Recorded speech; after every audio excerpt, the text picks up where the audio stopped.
Bienvenidos nuevamente, gracias a quienes están visualizando esto de forma diferida a través de nuestro canal de YouTube. Únanse a la sociedad si no son parte todavía. Somos un grupo de interés de kinesiólogos en Chile que está promoviendo la educación continua, la descentralización del conocimiento. Así que gracias a María Jesús por esta instancia. María Jesús es kinesióloga, también tiene un especial interés en correr, tengo entendido, pero el tema que hoy día nos va a entregar se relaciona a la alianza terapéutica. Así que muchas gracias por tu tiempo y todo tuyo el escenario. Ya, vamos entonces. Bueno, primero que todo, dar las gracias a la invitación. Feliz de poder participar. Hablarle un poquito de mí. Soy kinesióloga, también veo el área musculoesquelética. Por ABC me he dedicado más al tema deportivo, pero también sigo viendo pacientes con dolor sin tener que ser deportistas o hacer mucho deporte. Tengo un magíster en terapia manual ortopédica. No se asusten, no piensen que haya la típica mecanicista y pura, no. Me gusta seguir estudiando. De hecho, ahora empecé osteopatía, y ahí sigo complementando, en verdad. Al final, creo que son tantas las herramientas que hay disponibles que uno nunca deja de interesarse por uno que otro tema. Llevo 5 años de práctica ejerciendo como kinesióloga, la mayoría en centros de atención personalizada. O sea, yo siento que soy una beneficiada de este tipo de atención, porque yo creo que eso mismo me va a llegar o me hace más fácil poder hablar hoy día de este tema, de lo que es la alianza terapéutica. Siento que aún soy un pollo en el camino de la kinesiología. Creo que entiendo que hay acá gente que está estudiando también kinesiología o que es kinesiólogo, pero creo que una de nuestras principales labores hoy en día es no dejar de estudiar.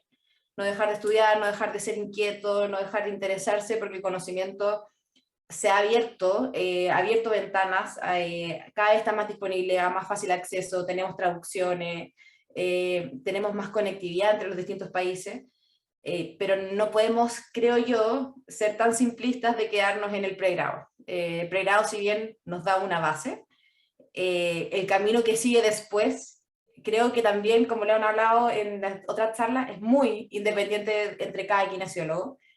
Entonces ahí está la parte bonita de buscar qué área te gusta, qué área te interesa, y seguir indagando un poco más allá. Y también dejar la invitación abierta, obviamente, a lo mismo que dije antes, las mujeres. Siento que en el área musculoesquelética mujeres, no sé si somos pocas o realmente quizás somos más piola, pero me gustaría ver más participación de mujeres. Yo creo que de verdad yo no soy ni genia, ni soy doctora, ni nada, solamente soy motivada. Yo creo que ese es como mi eslogan: la motivación, el interés y la participación.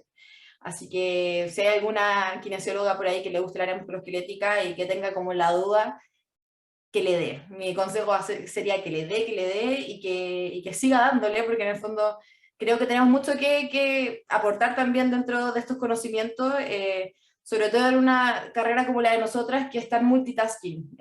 Yo creo que rara vez nos dedicamos solamente a una tarea. Así que ya, con esta tremenda introducción, nos vamos a ver a la presentación. Entonces, yo voy a hablar de alianza terapéutica y lo pongo ahí como entre subtítulos: el éxito en el tratamiento. Y ahí vamos a ir conversando por qué, y también va a ser una presentación más filosófica, más a modo de que la gente piense, quiera dar su opinión, bacán, lo vamos a ir hablando con el chat, ni un problema. Vamos, vamos, y me quedé ahí. Ya, entonces, ahí déjeme correr mi ventanita para acá. Voy a partir con una frase. Que esto pasa en Nueva York. Hacen una junta anual, bueno, por el COVID, obviamente que ha tenido que variar ¿cómo se llama? Su modalidad, donde se juntan kinesiólogos y exponen así algo parecido a esto, como lo que sería un congreso Soquime que hicimos el año pasado, y van exponiendo distintas como teorías, inquietudes, tratamientos, cosas que a la gente le llama la atención, y exponen igual que nosotros lo estamos haciendo acá. Entonces, en una de estas lecturas, que se llama Macmillan Lecture, abren con esta frase: los preparadores físicos, ya, partí mal, los kinesiólogos han creado durante mucho tiempo un oasis único, por así decirlo, en la industria de la salud, trabajando en equipo con el paciente para ayudar en el proceso de sanación. La capacidad de combinar lo mejor de la ciencia con el arte de un sanador es, en última instancia, lo que nos ocupa como profesión. En este nuevo entorno de atención médica que parece estar centrado en datos y costos, los fisioterapeutas o kinesiólogos harán su mayor contribución como individuos solidarios que trabajan al lado del paciente en un trabajo en equipo uno a uno. Es wow, yo siento que es una frase bien potente, pero un poco traduce lo que vengo a comentar hoy en día, o que quizás, yo creo que de cierta forma todos los kinesiólogos ya lo intuimos de alguna forma, solo por el hecho de tener la oportunidad de estar mucho tiempo con los pacientes. Y es la parte donde uno dice, realmente como kinesiólogo, sí, está bien, yo me educo, me informo, busco el mejor ejercicio, no sé, el subir el escalón para activar el glúteo mayor en un 120%.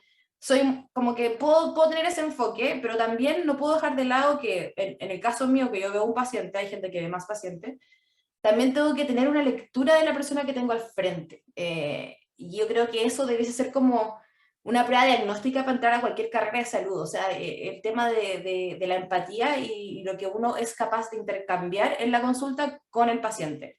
¿Por qué? Porque en el fondo yo tengo una persona que llega a ti, o a mí, o como kinesiólogo, y él te va a plantear un problema que generalmente va a ser el dolor, o que va, en mi caso, no sé, pues el runner que llega y me dice, y es que yo quiero correr ayer, y llega con la fascia cortada.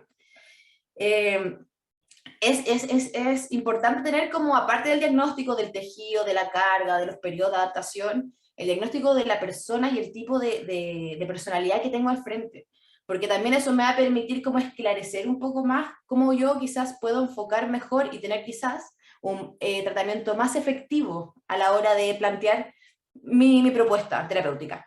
¿Por qué? Porque en el fondo yo voy a tener pacientes que sí, que efectivamente no van a querer saber mucho de la estructura, ni del dolor, ni el proceso. Él quiere básicamente que tú le digas qué hacer, cómo hacerlo, cómo no hacerlo, cuándo hacerlo, y volver y repetir hasta que sane.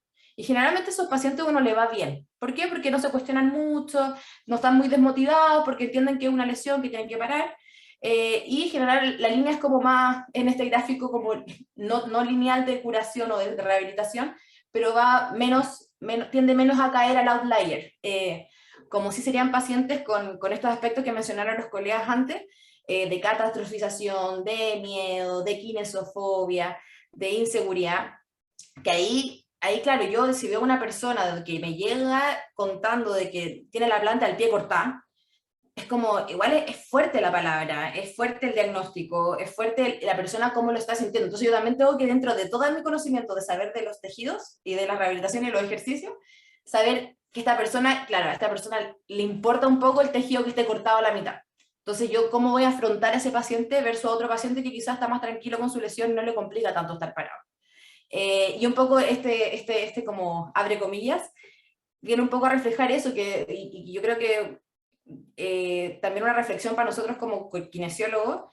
Yo creo que cada uno hace lo mejor que puede dentro de lo que tiene, lo que sabe y lo que le gusta hacer.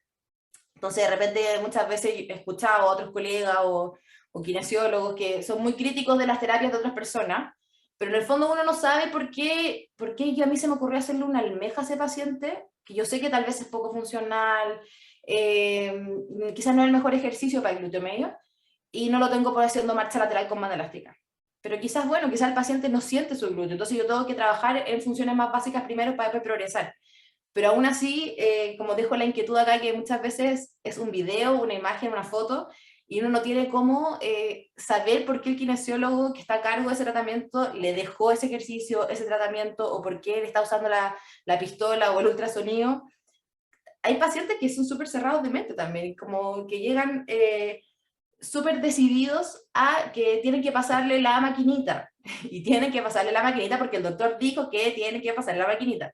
Y uno puede sí invertir tiempo, si es que tiene el tiempo y el espacio de explicarle por qué la maquinita en verdad quizás no es tan buena, hay otras cosas que pueden ser más efectivas, pero también si tenéis 5 pacientes a la vez y tenéis un paciente que quiere ponerse la maquinita, ya, le dejáis la maquinita. Como que siento que como un llamado a atención al ser tan crítico, está bien criticarse a uno mismo como tratamiento, como colega, como kinesiólogo, como saber que quizás puede hacer un tratamiento mejor, pero de repente cuando miremos para el lado, no miremos tanto para el lado porque uno no sabe quién está detrás de ese tratamiento. Entonces, el llamado es a empatizar y a ser solidarios también y tener alianzas terapéuticas entre nosotros mismos, porque también siento que es bien fácil como chaquetear el que está al lado, ¿ya? Una vez dicho esto, de nuevo me quedé pegada, aquí. Entonces, ¿cómo hacemos esto? ¿Cómo manejo el dolor? ¿Cómo manejo el mejor tratamiento? Le pongo Graston, le pongo ventosa, le pongo terapia miofacial, le pongo a hacer cardio, le pongo a elongar, le pongo a hacer ejercicio, pesas, pliometría, se me ocurren DNS, se me ocurren un millón de herramientas. Tengo evidencia, o sea, leí un paper ayer que este es el mejor ejercicio para activar, qué sé yo, cuádriceps, estoy inventando. Y más encima tengo que ser empático con una persona que está al frente porque no puedo ser un robot diciéndole, si tu cuádriceps, rodilla, es como que tengo que también generar como una conexión. Entonces, en el fondo, lo que viene a plantear la alianza terapéutica es que hay un concepto más estudiado que generalmente en kinesiología, no sé si, bueno, lo desconozco las mallas actuales de pregrado, pero al menos en mi universidad no me lo pasaron, que de repente uno necesita hacer como trabajar la parte psicoemocional del paciente, más allá de la estructural, que yo creo que eso lo tenemos más o menos claro con todas las charlas que hemos venido escuchando, que va a depender mucho de cada paciente, pero el saber enfrentarse también de la parte como, sí, como, no sé si le ha pasado, pero hay pacientes que le dicen como, sí, ustedes al final terminan siendo como psicólogos, porque yo vengo y te cuento mis problemas, y de mi familia, y de mi perro, y de mi esposo, mi marido, pareja, qué sé yo, y es verdad, entonces como la alianza terapéutica es como un primer acercamiento a que sí, hay algo en el inconsciente y en la conducta de las personas que se ha estudiado y que es efectivo y que tiene un nombre. Y no solamente como esa cosa gutural que yo digo, no, es que yo creo que soy empático, entonces me salen bien las terapias. Porque de repente quizás, claro, quizás yo no tengo el mejor tratamiento o los más actualizados, pero solamente el hecho de escuchar a mi paciente me da cierta seguridad en que vamos a ir bien. Entonces, ¿qué es la alianza terapéutica? Aquí puse este gatito ahí con la interrogante. Y vamos a ver la definición. Como definición, es el proceso a través del cual el paciente y el terapeuta co-construyen una narrativa compartida a través del curso de la terapia para asegurar el compromiso con un objetivo en común. Básicamente es cómo yo voy vinculándome con el paciente, voy generando ciertos objetivos y voy en sintonía con lo que quiere mi paciente y no con lo que yo creo que quiere mi paciente. Porque también, o sea, yo dentro de mis 5 años, que insisto, yo soy una guagua en kinesiología, tengo que seguir ejerciendo, madurando y agarrando más conocimiento. Alguna vez, no te voy a mentir, que me habrá pasado que estaba más concentrado en el ejercicio que iba a hacer que lo que me estaba contando el paciente. Porque pasa, uno de repente, esta parte como de habilidad blanda y manejar personas, no sé qué tan enseñado usted entre cuando uno hace su práctica clínica o en la universidad, sino que es más bien que tú lo vas desarrollando con la práctica misma. Entonces, esto es como la alianza terapéutica te viene a decir, escucha a tu paciente porque tal vez quizás tú querías tener una caluga, estoy inventando, o el oblicuo súper activo, pero el paciente quizás solamente quiere caminar. Y para eso necesito hacer hipertrofia, 40 semanas de entrenamiento, quizás no. Entonces, es como aterricemos un poco y lleguemos a un acuerdo en común con el paciente, escuchémoslo, veamos qué tan afligido está, cuáles son sus inseguridades y cómo es la mejor metodología para yo adaptarme a él. Si es no sé, un ingeniero que le encantan los números o es súper estructuralista, quizás a él yo sí le voy a mostrar estos son tus músculos, esta es tu articulación, esto es el proceso de dolor, pero quizás llega alguien que me dice, no, sabes que yo en verdad solo medito, fluyo con la energía y el universo, y me da súper bien. Quizás a él le voy a hablar como de la alianza terapéutica, y que es importante que conectemos y que estemos en sintonía y que él sea transparente y me diga, y para eso necesitamos quizás hacer ejercicio, etc. Pero en el fondo esto te permite hacer como un screening, antes de los screening físicos, de cómo plantear tu tratamiento a nivel global. ¿Por qué? Porque en el fondo yo tengo una persona al frente, no tengo una rodilla, no tengo un codo, no tengo un músculo, tengo una persona con todos sus problemas que uno llega y te hablan y te sueltan todo. Y uno tiene que hacer como un buffer, como aguantar toda esta historia clínica que te cuentan y dar apoyo. Porque yo creo que ese es como el principal objetivo de la kine, quizás no de todos los pacientes, yo creo que en su mayoría, en un 70%, da lo mismo donde hagan kinesiología, van a andar bien.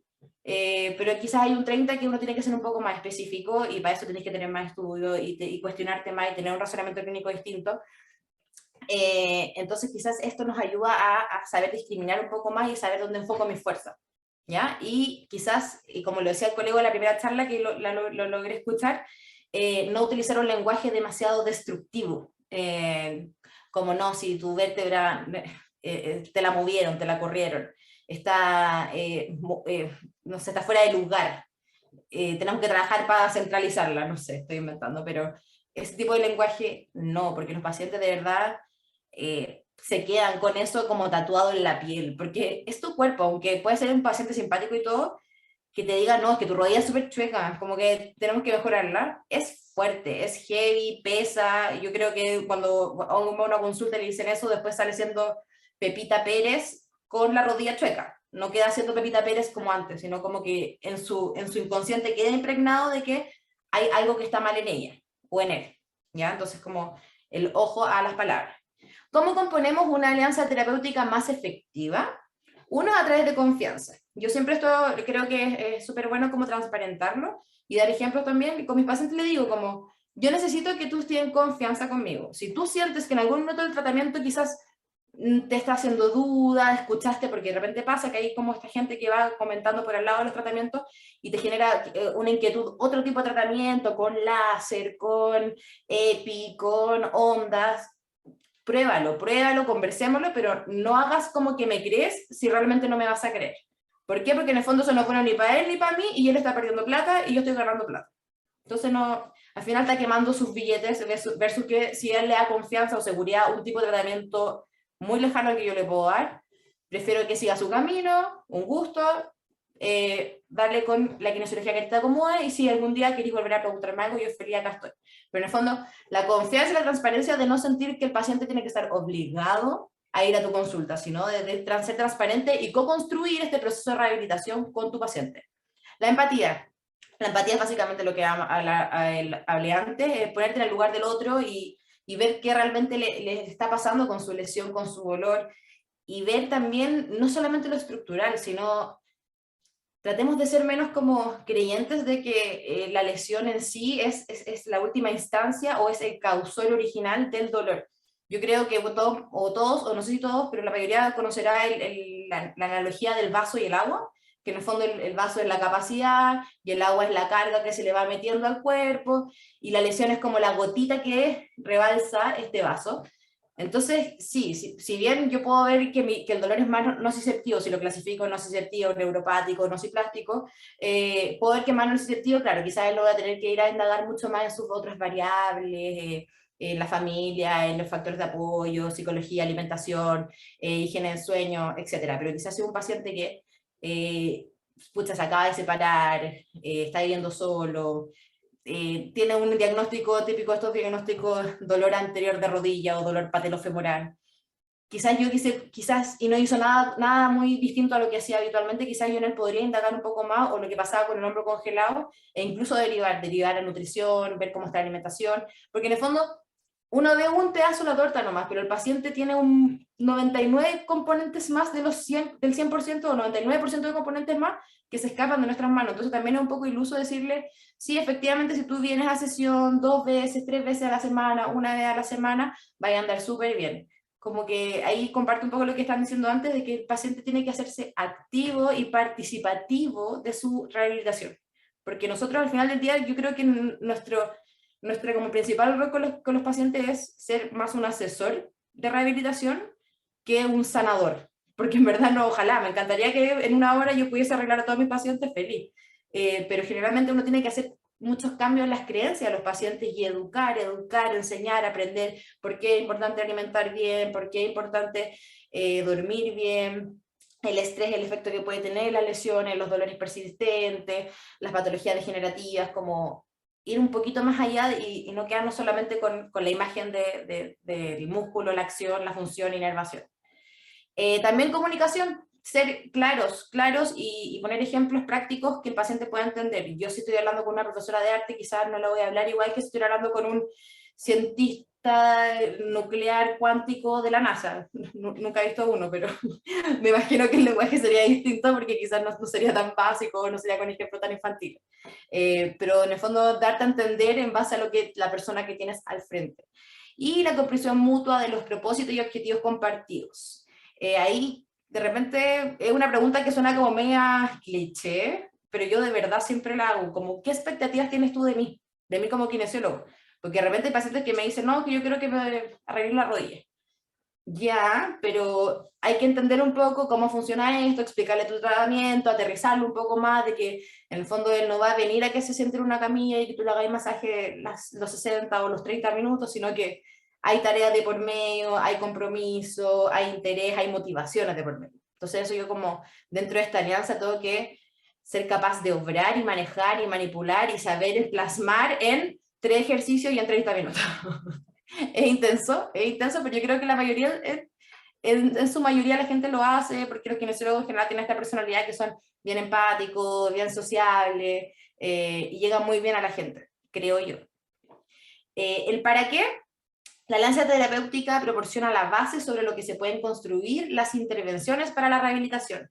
Esto habla un poco más de, si yo logro hacer como ese match con mi paciente, como de que en el fondo me cree, que también lo mencionaban en otra charla, me cree, le hace sentido, se siente cómodo conmigo, yo siento que su actitud conmigo es como que se cede, no que está tan temeroso, yo ahí lo más probable es que el ejercicio que le dé, sin hacer algo aberrante, digamos, o algo nociceptivo para el paciente, me va a ir bien.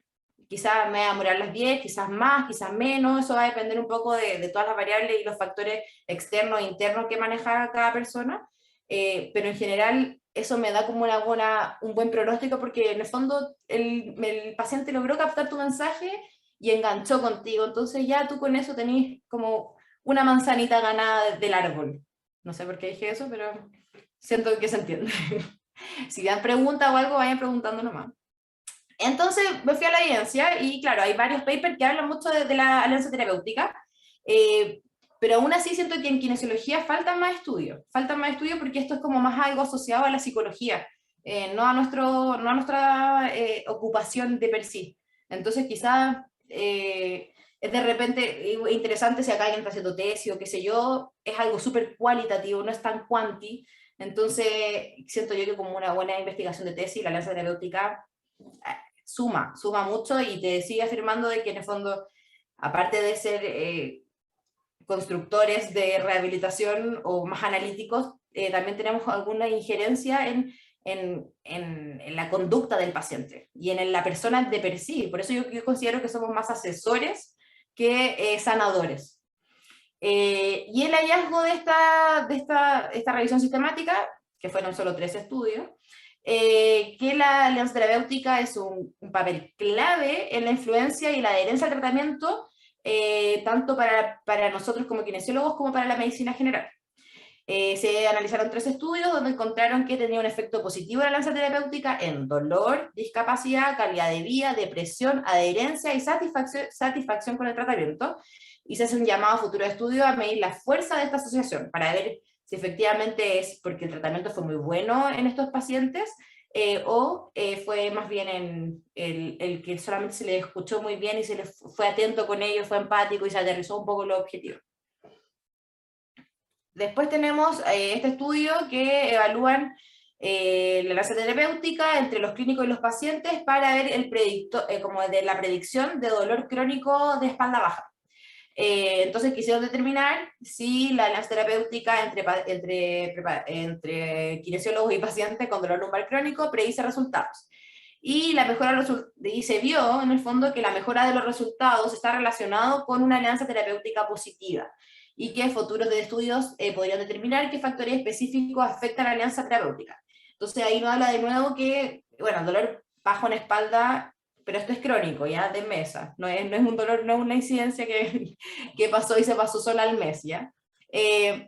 Efectivamente quizá hay gente que solamente necesita escucharlo un poco más y el dolor cede, o sea, yo he sido paciente muchas veces y yo tengo mi kinesiólogo de confianza y cada vez que me pasa algo, yo solo con el hecho de escribirle, mandarle un WhatsApp, es como que se me pasa el dolor. Así, es heavy. Yo creo, bueno, depende mucho de la personalidad de cada una. Pero a lo que voy yo es que démonos el chance a que de repente quizás en vez de elegir un ejercicio tan específico, tan maravilloso, solamente el hecho de escuchar y ser atento con tu paciente te va a marcar una diferencia mucho más significativa. Y yo creo que también es más grato para uno como kinesiólogo hacer las cosas como, más que por ser mecanicista, sino como por interés. de la otra persona, de que hay una persona yendo hacia ti, asistiendo, pidiéndote ayuda. Y acá también tenemos otro estudio, el 2014, donde también quisieron ver qué pasaba con la enlace terapéutica y la modulación de la intensidad del dolor y la sensibilidad en dolor muscular, en pacientes con dolor crónico bajo. Se comparó el efecto de la alianza terapéutica reforzada versus una limitada, es decir, llegaba un paciente, se le preguntaban sus objetivos, expectativas aterrizadas, versus alguien que le decía, oh, esto es tu diagnóstico, vamos a hacer este ejercicio. En la intensidad y sensibilidad del dolor en pacientes con dolor lumbar crónico, descubriendo que una alianza terapéutica reforzada o mejorada tenía un efecto positivo en los resultados. La alianza terapéutica mejorada con la intervención o con el estándar simulada tuvo mayor impacto que la alianza terapéutica limitada con la intervención con el estándar realizada. O sea, en el fondo, esto que te dice que más allá de que el tratamiento de per sí, el plus extra de yo a reafirmar y tener como esta alianza terapéutica más robusta, mejoró aún más mi resultado.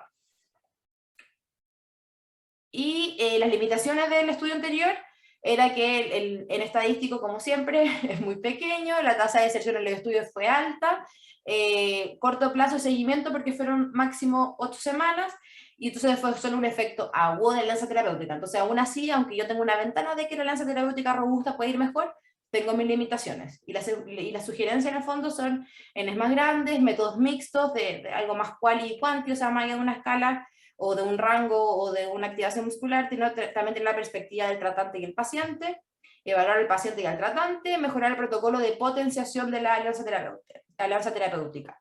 Es decir, quizás acá podría haber venido bien una charla motivacional, o sea, una encuesta motivacional, perdón, tener como protocolos más estándar para tener como la comparabilidad del estudio. Entonces, tengo acá otra frase que dice, la ciencia es solo una forma de conocimiento y su propósito no es generar una verdad absoluta, sino inspirar mejores y mejores formas de pensar sobre los fenómenos. Esto también es de otra lectura de Massey, se puede decir, 2009, y en el fondo lo que nos viene a decir un poco que la evidencia cambia todos los días y es como el huevo un día te hace bien y el otro día te hace mal. La evidencia también, la evidencia... Acuérdense que es estadística, no digo que esté mala la evidencia, pero de repente creo yo, ahí quizás me estoy metiendo en la pata de los leones, pero ser tan estructuralista, hacer solamente lo que la evidencia dice, sino que también hay que creer un poco y entender un poco que de repente hay decisiones clínicas que yo tomo con un tratamiento, con una técnica, con un ejercicio, que no, quizás yo no lo fundamenté porque leí un paper, sino porque mi razonamiento propio interno como fisioterapeuta o kinesiólogo me hizo llevar a eso y a determinar que mi creencia es que este ejercicio le va a servir más que quizás el del último paper que me leí ayer. Entonces es a tener ojo con esto. Y acá mismo hay una comparación entre la ciencia basada en evidencia, las ventajas y desventajas. La ventaja es que tengo la capacidad de recopilar muchos datos, generar tendencias y establecer normativas promedio y estandarización. Y si lo leo así, suena como que esto es una empresa que funciona a relojito, alemana, que no falla nunca y que es perfecto.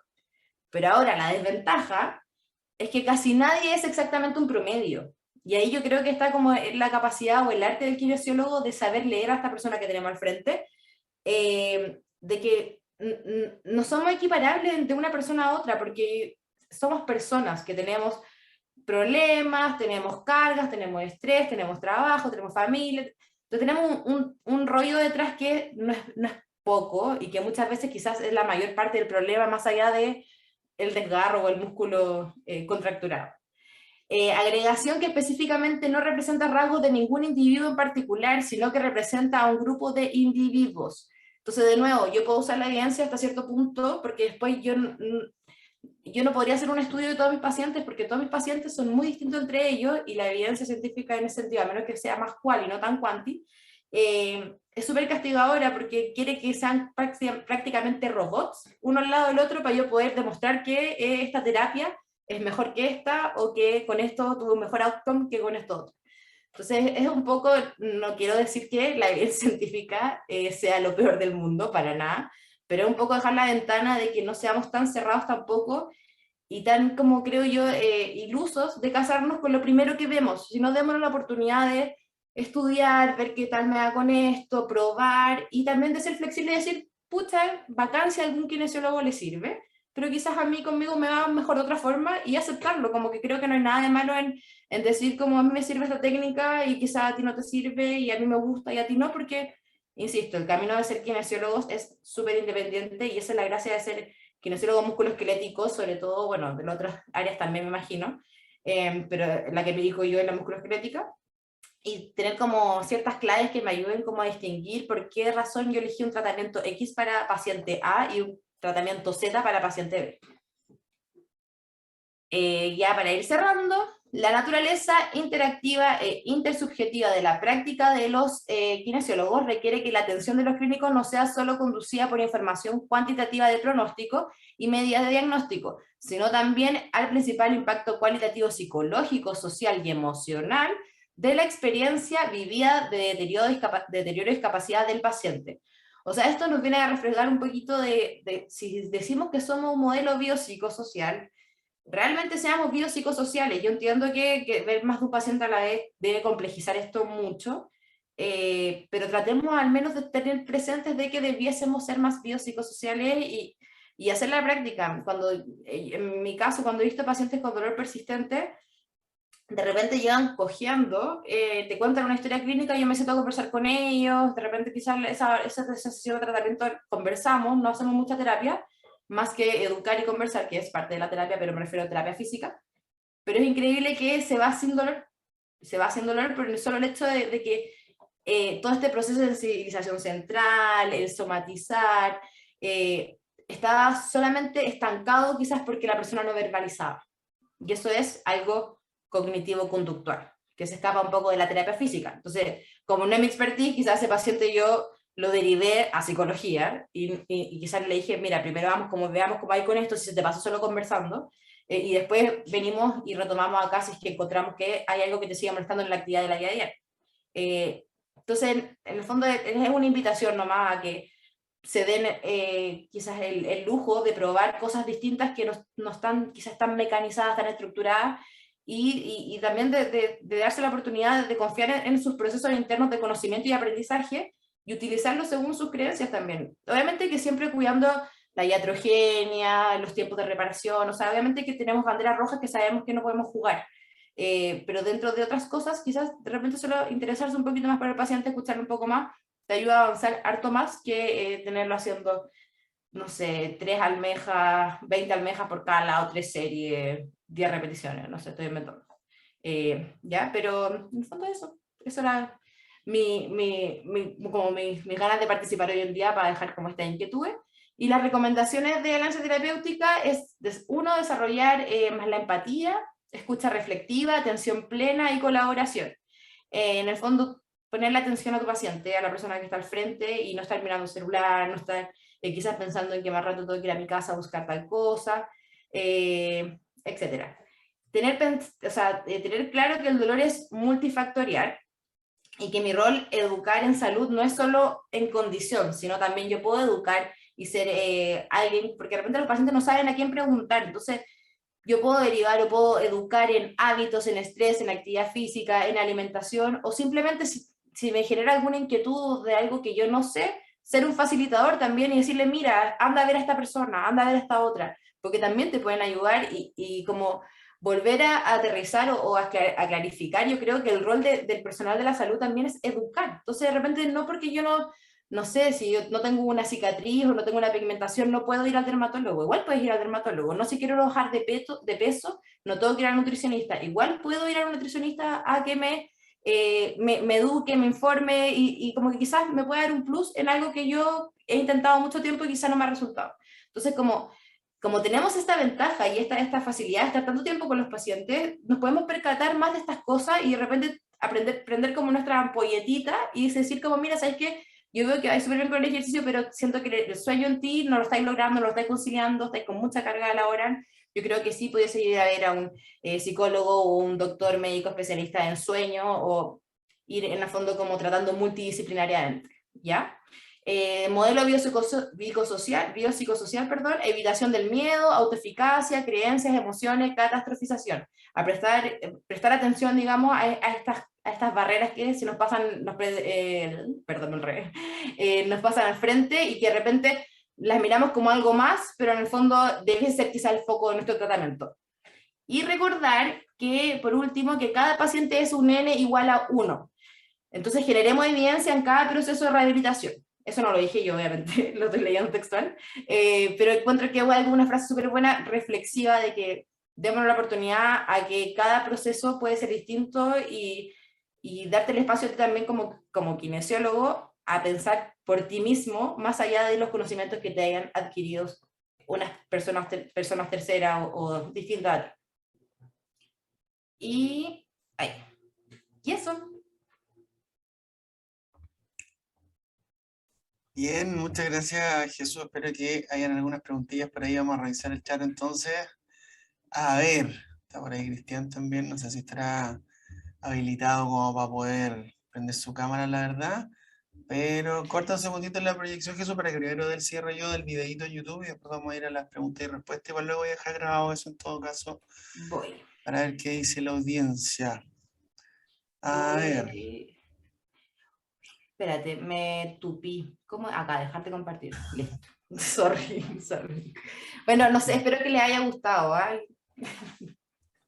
Sí, están todos prestando atención. Algunos dejaron algunos comentarios ahí, así que vamos a ver si está todavía la gente conectada. Bueno, por aquí dice, a ver, Manuel, muchos pacientes generan dependencia y en vez de ayudarlos nos volvemos indispensables.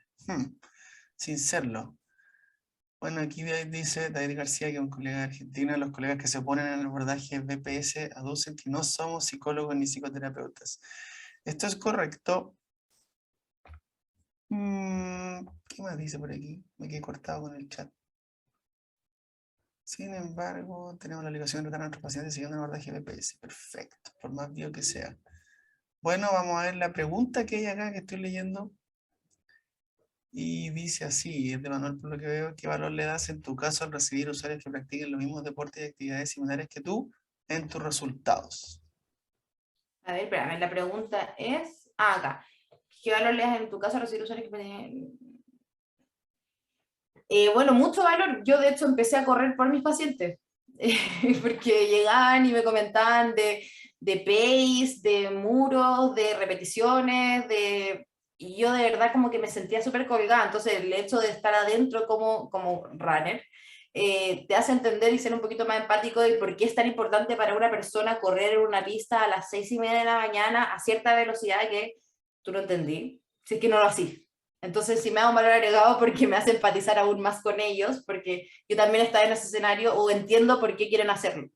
Y también sobre todo el runner, yo creo que en general el runner tiene una personalidad súper característica, súper que está siempre al límite entre la obsesión y la salud, tiene este tema como que es súper ansioso, también es súper estructurado, entonces también me ha servido harto como para yo entender más este tipo de personalidades que antes yo decía, de verdad yo era las personas que creía, no entendía cómo alguien podía correr más de 300 metros por voluntad propia. O sea, de verdad yo no entendía, no me hacía sentido. Hasta que tuve la oportunidad de meterme y darme cuenta que, claro, el running te va entregando, yo creo que mucha autosatisfacción. Yo creo que va por ahí. Y te hace saber, en el fondo, ponerte en el lugar del otro porque es tan importante el querer correr o el querer volver a tomar alguna marca algún tiempo. Así que sí, yo creo que el valor que da es que entendí mejor al paciente.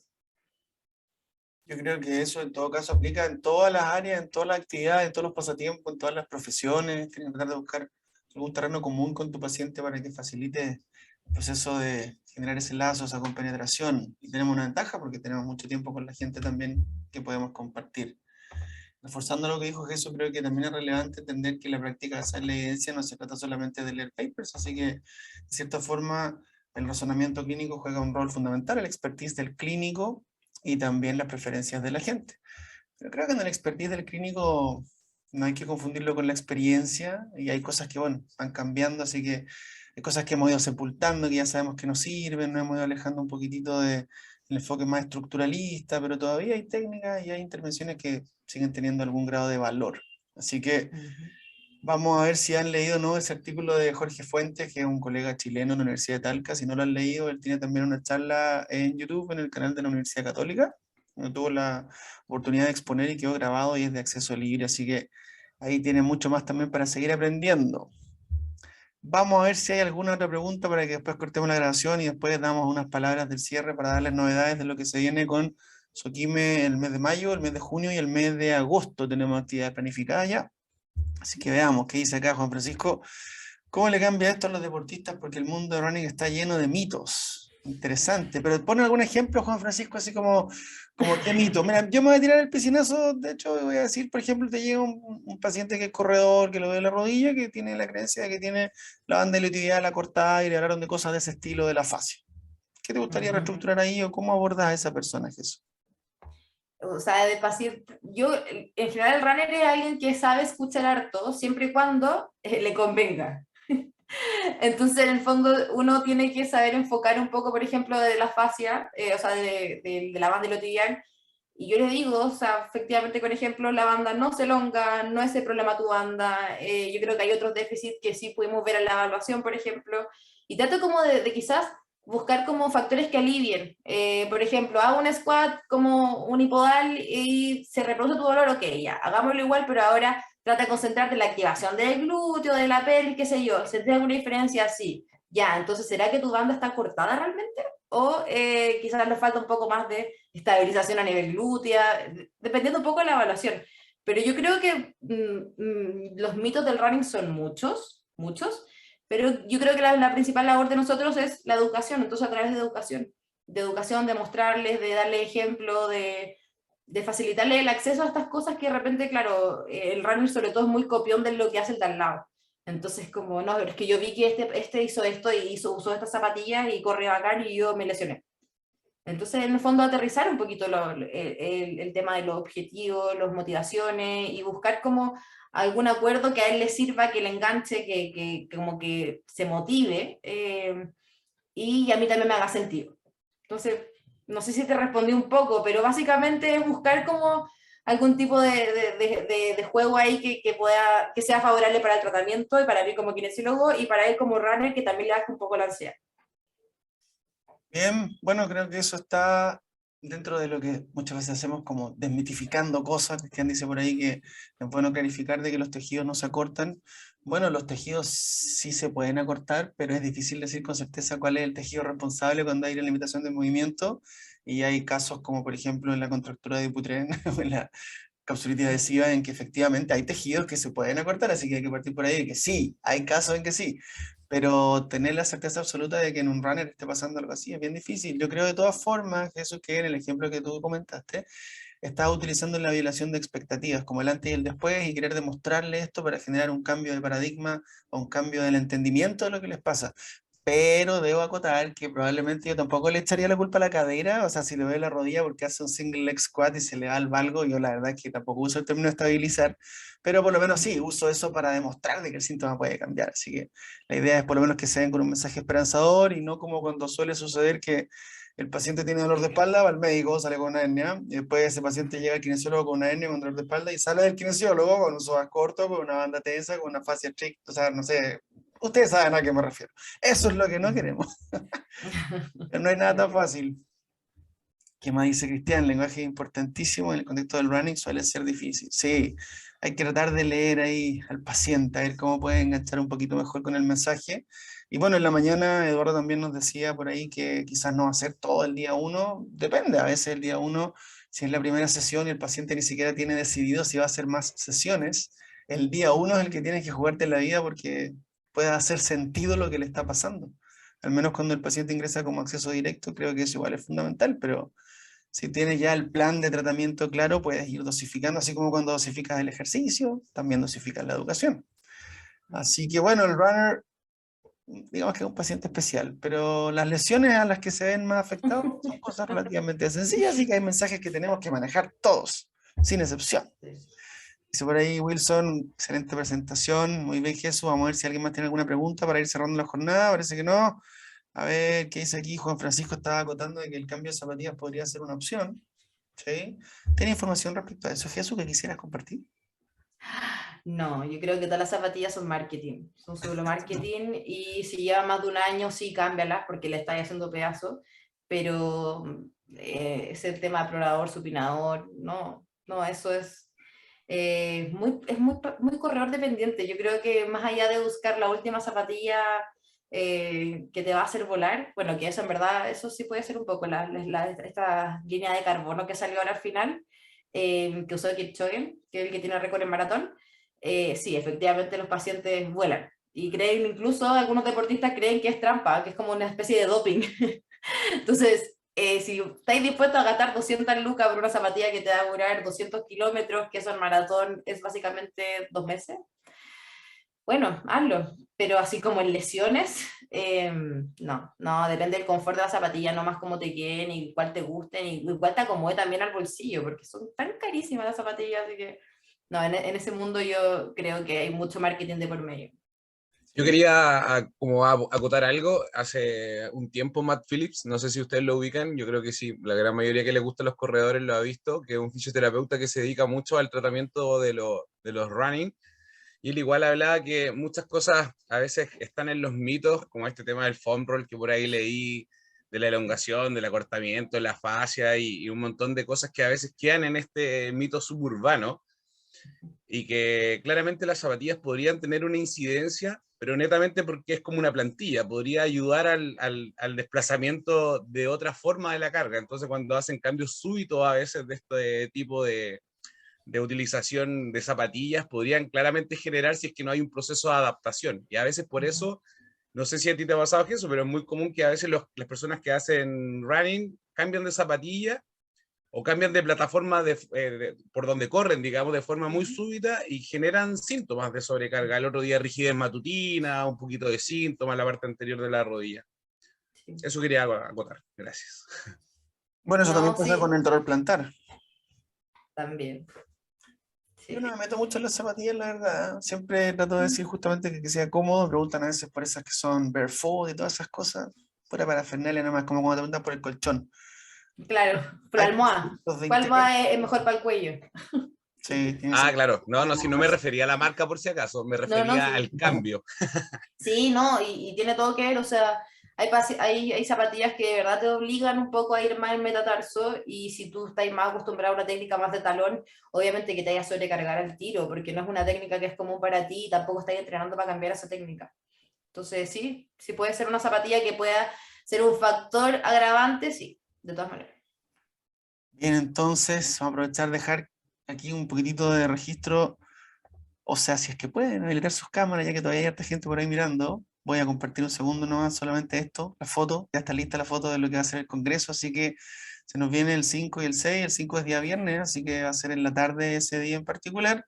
Día sábado va a ser todo el día, si ya pueden planificar viajes, los que tengan que hacerlo, mejor aún. Yo estoy pensando en liberar ya la planificación esta semana probablemente, falta corroborar algunos horarios con los expositores, pero ahí vamos a tener un plazo de inscripción anticipada, un precio preferencial y va a ser exclusivo para socios.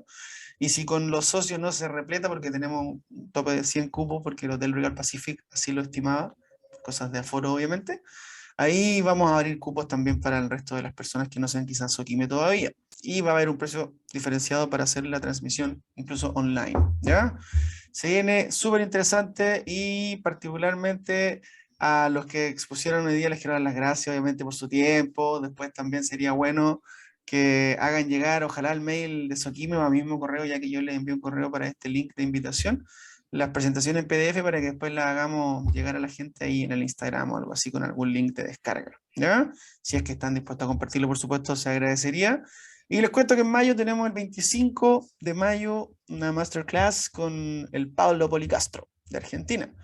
El Poli es un colega que tiene ya una trayectoria de más de una década y está dedicándose también a la investigación y no solo a la clínica. Y mucho tiene que ver con la articulación de hombro, así que va a hablar de justamente un tópico de hombro. Eso va a ser un día de semana, el 25 de mayo a las 9 de la noche de Chile.